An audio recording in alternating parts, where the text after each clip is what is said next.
All right, so before we get into this video, I just want to preface why I made this. Okay, so back in the day when I first got into fitness, me and my college roommates just started bodybuilding.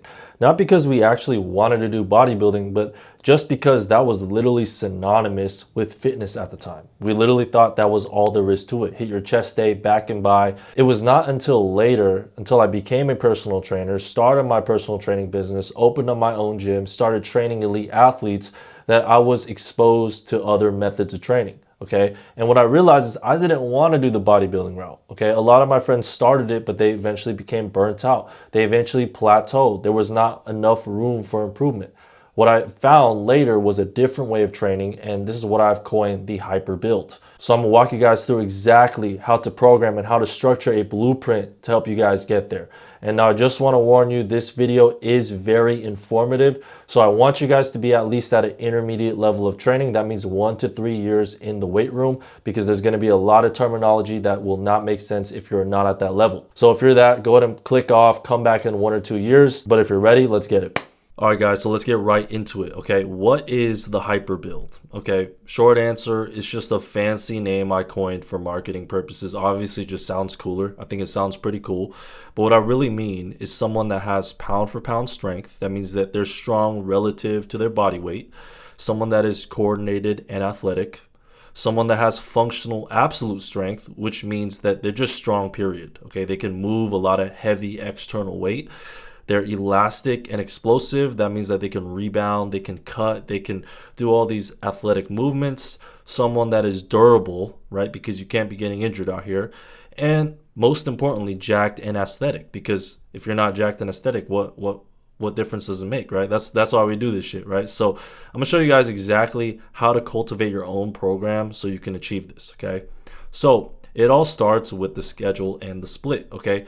This is the foundation, okay? The hyper build is going to be achieved with 2 different splits, okay? These are the 2 different splits that work, and they can be alternated through depending on what the goal is or priorities are for your current season, okay? So sometimes you're in a season where you want to build a lot. Sometimes you're in a season where you just want to maintain but keep those general qualities, right? So depending on where you are in your life right now, maybe you just had a kid, right? It could change. So you're going to switch off between these 2 splits, okay? So the first is going to be an upper and lower split, okay? So with this one, you have an upper, lower, upper, lower. Those are the 4 mandatory days. And then you can also throw in an optional 5th in there, focusing on whatever you want to focus on, okay? This split is ideal when you're in a season of building and gaining muscle mass and strength is your main focus, okay? Next, the full body, okay? So this one consists of 3 mandatory days, but it's pretty flexible. You can add an optional 4th and a 5th, okay? So this one is ideal when you're in a season of less time availability or you're training for a lot of things, multiple qualities. Let's say you want cardio, you want explosiveness, strength, you also train your sport. The full body is going to be the one for you. So I'm just going to break it down and give you a couple examples of how an upper and lower split would look like. Okay, so this is the upper and lower split. Day 1, you're going to hit a plyometric, okay, and then a dynamic power movement. Squat variation, hit 2 accessories. This is just how an example program. Day 2 is an upper day. Now you're going to start with an upper body velocity type movement, like a med ball throw or something explosive, right? Dynamic power. Vertical pulls, okay, and then a push, pull, and then hit your biceps, okay. Day 3, right, hit a single leg plyometric, lower hypertrophy, hit some accessory works, right, operating in different rep ranges. Obviously, guys, it's just an example, but it's just good for reference. Hit the lower limb, hit the calves, and throw in some core in there. Day 4, upper, right, upper strength, upper hypertrophy, push accessory, pull accessory. You guys get the point. This is how you would structure something if you wanted to go the upper and lower route, which is better for building muscle, building strength, okay? This is a full body split. Now with the full body split, there is a little bit more room for experimentation. You have a little bit more freedom in modulation, okay? So lower body dynamic, right? Then you can hit an upper body horizontal press, upper body horizontal pull, then back to lower body by doing a lower body unilateral movement, then some core, right? Hitting the full body. Day 2, right? You can start with some max effort plyometrics, hit a squat pattern, then hit a vertical press because you hit a horizontal press and pull here, right? A vertical pull, and then a lower body accessory to cap it off, right? Then day 3 is one of those optional days. This is an optional day for someone that really wants to prioritize conditioning, right? You can hit tempo intervals, then hit some biceps, triceps, and core. Some of the muscle groups that get neglected when you have to train the full body, because you can't literally train every muscle in the body. You're going to be in there for hours, right? So day 3 is an optional day, right? You can add those little nuggets in there.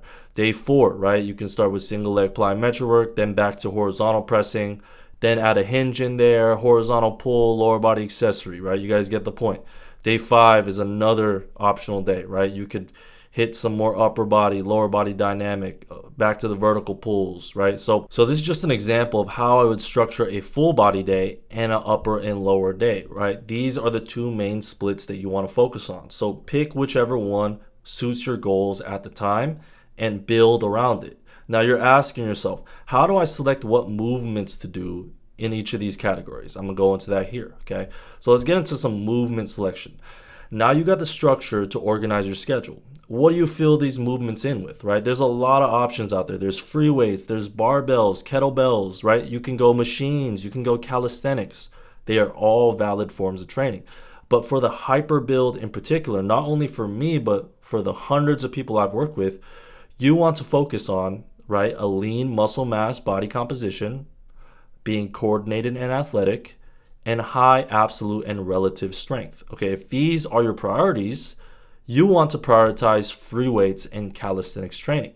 And I'm not saying machine training is bad. You can add it into your program, obviously, to supplement, but that is not going to be your main focus. And this is mainly because of this concept of intermuscular coordination. Okay, so free weight compound movements build strength, develop the nervous system, but uniquely develop this thing called intermuscular coordination. And this is a really key part in being coordinated, jacked, and just strong. Okay, so intermuscular coordination basically describes the coordination within different muscles and groups of muscles. Okay, so it's how you can use the muscles of the quad in conjunction with the glutes, in conjunction with the calves, in conjunction with your core, right? It's not so much about isolating, but learning how to use all the major muscle groups in unison. Okay, so these are used for skeletal movement, stabilization of joints, as well as stabilization of body positioning. And you are going to get that stimulus from free weight training. Not to say you can't get it from machine-based training, you can, but it is a little easier to get all of these things with the free weight training because it's free weights, right? There's more stability, there's more of a awareness of where your body is in space and time, right? So I like to prioritize free weight training. So this is going to be best worked with compound movements using barbells, dumbbells, and calisthenics at a challenging enough weight to work stabilization, the recruitment of muscles, and the nervous system, and coordination between the muscle groups, right? So you want to do a mixture of compound free weight movements, right? But at the same time, push at a weight where it's actually going to challenge your ability to be stable, challenge your ability to use all these things, right? If you're doing a squat with the bar, right, you're not really challenging that ability to hold it all together, to use all your different muscle groups in conjunction. When you put a heavy enough weight on there, your body is now forced to use the body in an effective way. Okay, so you want to prioritize these compound free weight movements, but also work at an intensity where your body is challenged to meet these requirements. Okay, so I have basic movements here, right? I like to divide it up into patterns. Okay, so these are my favorite movements to work for that hyper build. Okay, so first is your squat pattern. Okay, best movements: back squat, front squats, Zercher squats, zombie squats, belt squat, right? Belt squat's a little bit of a machine movement, right? But it's kind of in that middle ground between machine movement and free weight, right? So prioritizing these type of movements is going to give you a balance of building strength, building muscle, working that intermuscular coordination. These are my favorite movements for the squat pattern. Next, we have the hinge pattern, okay? So that's anytime you have to shift your hips back. The best movements: deadlifts, Romanian deadlifts, trap bar deadlifts, deficit Romanian deadlifts, single leg Romanian deadlifts, okay? These aren't all of them, but these are my favorites, okay? For that push pattern, right? These are the compound movements for the push pattern: weighted dips, bench press, incline bench press, floor press, dumbbell incline press, dumbbell bench press, overhead press, a seated overhead press, dumbbell shoulder press, right? Working the muscle groups in conjunction with each other. For that pull pattern, right? This is anytime you have to pull something. Bent barbell rows, one arm dumbbell rows, chest supported T-bar row, kind of a machine, kind of free weight, landmine T-bar row, pen lay rows, pull-ups, chin-ups, neutral grip pull-ups, ring pull-ups, lat pull-downs, right? Now, this is a movement pattern that's pretty slept on, rotation, okay? It's important that you add some rotation in there. This is the best at training intramuscular coordination because you literally have to drive off your lower body, rotate with the core, and translate that force to the upper body. So a lot of sports, you get a lot of rotational work from doing sports, okay? If you're doing a sport like kickboxing, if you're doing a sport like, running even, right? It's a form of rotation. You're running, right? You're rotating your spine, you're rotating your hips. If you want to do it in the weight room, cable rotation, rotational pressing, anytime you press while rotating, anytime you pull while rotating, rotational hinging, right? Hinging, bending over, but rotating at the same time, rotational lunging. Okay, these are all examples of how to train rotation. The last major pattern is the lunge pattern. Okay, so think about Bulgarian split squats, reverse lunges, front foot elevated lunges, lateral lunges, step ups, walking lunges. Now, these are just couple of my favorite movements, but your training needs to be focused on these foundational movement patterns, okay? Now, these are the foundational compound movements that will give you a balance of building strength, muscle, and general functional capabilities. These are going to be your meat and potatoes, right? But the meal is not complete with just meat and potatoes. You still need to do the isolation work, the machine work, right? Accessory movements to target smaller muscle groups and provide balance in your program, okay? I'm talking about things like curls, tricep extensions, abdominal flexion, right? Things like hamstring curls, right? Isolate, right? Use different modalities, but the majority of your training program is going to be focused on these foundational patterns here, okay? So this is how you integrate it, okay? So you're going to take a split, take the upper, lower, or take the full body, right? And then you're going to create a workout by including 2 to 3 compound movements, 2 to 3 of these, and then 2 to 3 of the isolation or accessory type movements. That is a foolproof way to have a solid program, okay? So now let's talk about the separator, okay? So you can do all that, and you'll be more than solid with just this approach by doing 2 to 3 compound movements, 2 to 3 isolation accessory type movements. But if you want to be athletic and explosive, you need to add these elements into your training. Now, this is the hallmark of the hyper build because we don't just want to be jacked. We don't just want to be strong.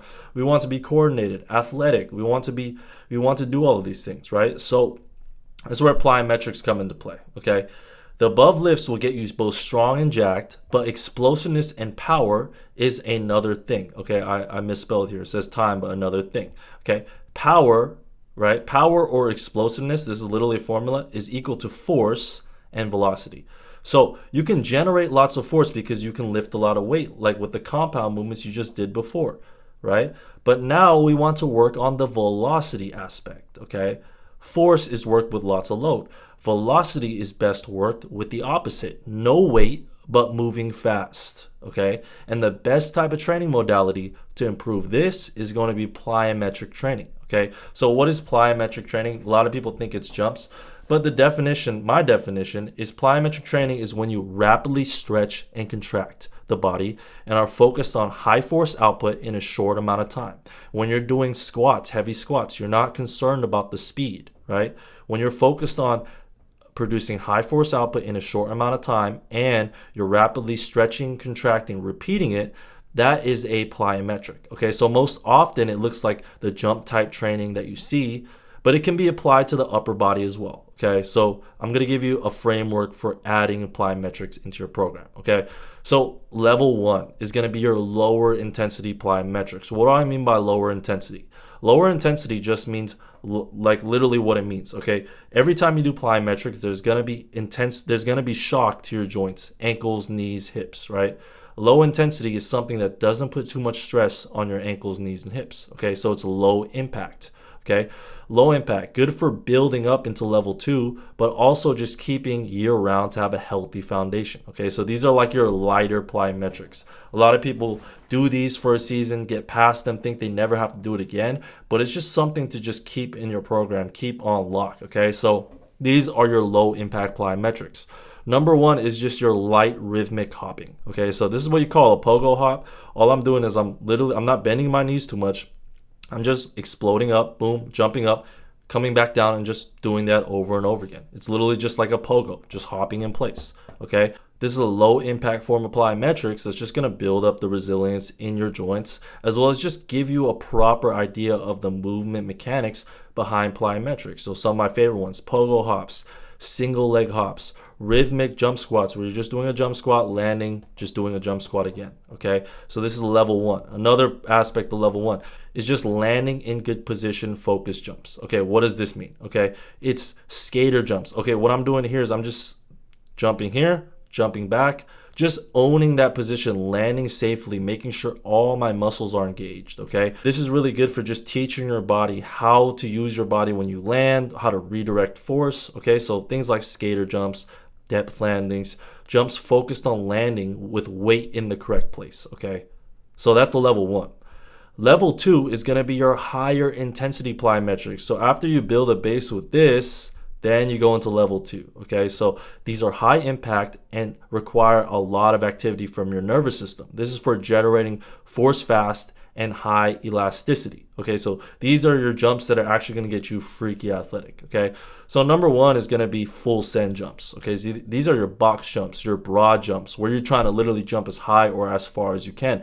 Single leg box jumps, single leg broad jumps, jumps for height, right? It's really important that all of them are for max effort, okay? These are gonna challenge your nervous system's ability to just produce fast and just go, okay? Next is your repeat jumps, okay? So these are probably the most highest impact plyometrics, okay? These are anything where you have to like literally jump, land, and repeat again, but you're doing this max effort as well. So things like hurdle jumps, put the hurdle at a high enough height so that you actually have to push the jump and then you have to land, right? Absorbing all that force coming down from that high position, then going again. Things like this is called a rear foot elevated jump, okay? So I'm just elevating my rear foot, jumping on the front foot, right? I'm landing from this high position, absorbing all that force and just going again, right? You're just repeating this. So things like single leg bounds, continuous broad jumps, right? Hurdle jumps, continuous tuck jumps, single leg rear foot elevated jumps. Anytime you have to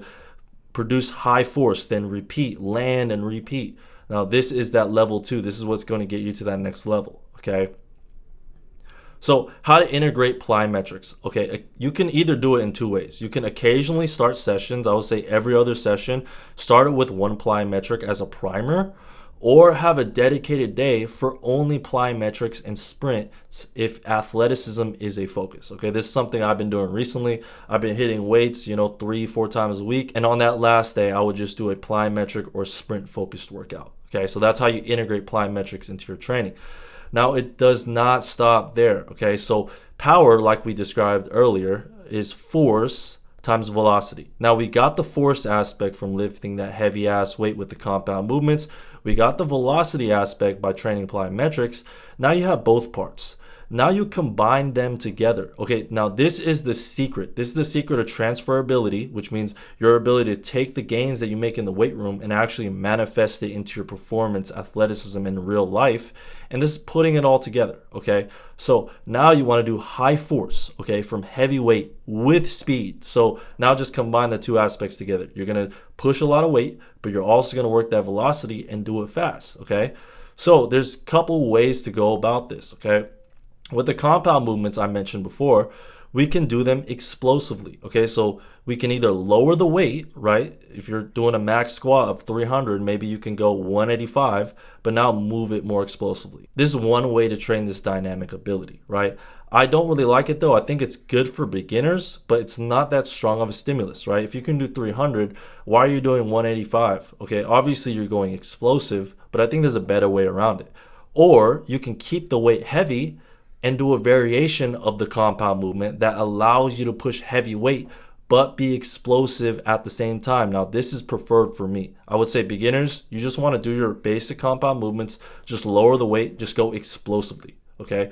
But for more intermediate and advanced, just do a different variation of the compound movements that will allow you to both push heavy weight but be explosive at the same time. So these are some movement substitutions, okay? There's really endless possibilities with this, but this is just the most basic way to break it down. So a barbell bent row, right? You know that bent row where you get the barbell, right? You pull it to your stomach. You can do something like a pen lay row, okay? So what pen lay row is you drop the barbell at the bottom, you use knee drive, and then you pull it up explosively. You use more of your legs, you integrate the full body, right? Most times you can go heavier with this, bro, because you're using the momentum of your body to help you pull, okay?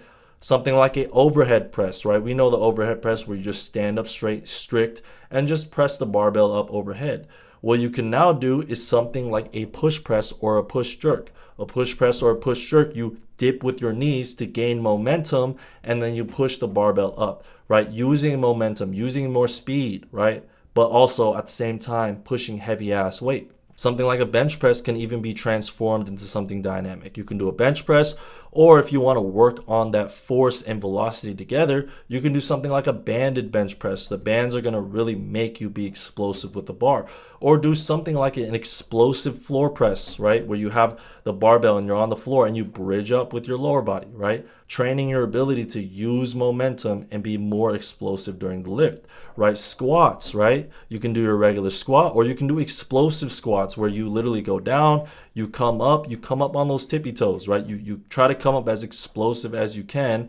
You can do something like a jump squat as well, right? For the lift pattern, anytime you have to hinge, right? Anytime you have to hinge with your hips, you could do something like a clean, something like a power clean, something like a hang clean, right? So now you're going to substitute these basic compound movements to a version that allows you to, number one, push heavy weight, but also work that velocity aspect, okay?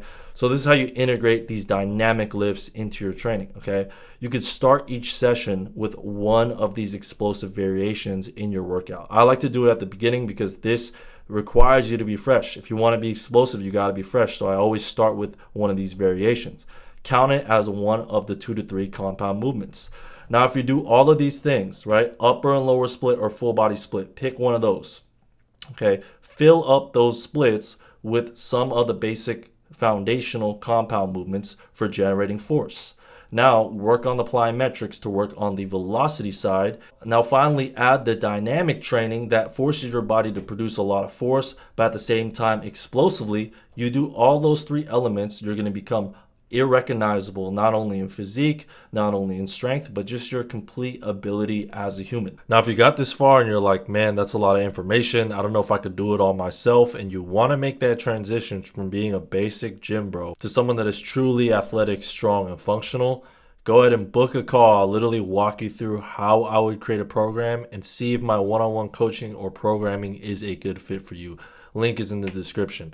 Also, if you enjoy this type of content, please make sure to like and subscribe, turn on the notification bell, and I'll produce more content like this. Peace.